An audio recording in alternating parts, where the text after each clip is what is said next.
साड़ी पहन के भी अच्छी लगती हैं, आप सलवार सूट में भी अमृता जी की तरह अच्छी लगती हैं, और मेरी तरह से कोई ना भी पहने तो भी अच्छे लगते हैं। प्यारे बच्चों, जो कुछ करना था कर लो, अब्बू आ रहे हैं।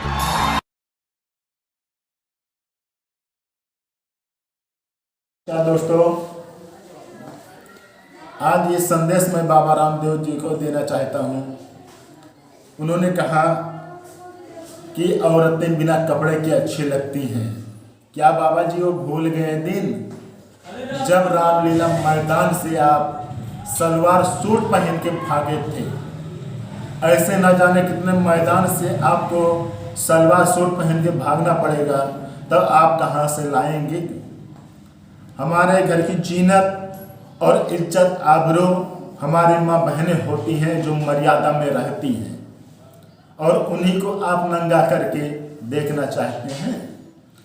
बाबा जी, मैं एक बात आपसे और बता दूं कि रामलीला मैदान में तो आप बच गए थे, लेकिन अब माफ़ी मांगने के लिए भी तैयार हैं, क्योंकि हमारे देश की महिलाएं अब आपसे हिसाब लेने के लिए तैयार हो रही हैं।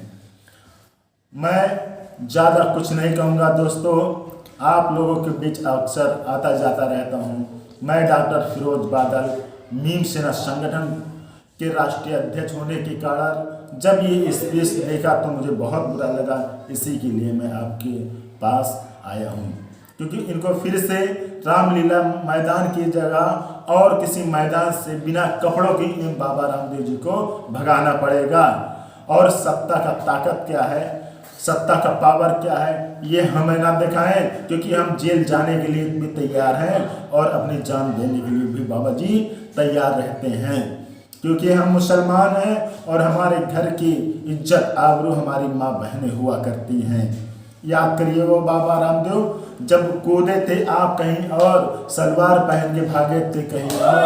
हमारे देश की यही शान और यही इज्जत है कि हमारे देश की परंपरा है कि हमारे देश में हमारी माँ बहनें बड़ों के सामने नहीं आती हैं। और बिना कपड़ों की बात तो दूर, ये अमेरिका और लंदन नहीं है जो यहाँ बिना कपड़ों के चल जाएगा। ये हिंदुस्तान है और हिंदुस्तान की महिलाएं मर्यादा के साथ रहती हैं, मर्यादा में रहती हैं।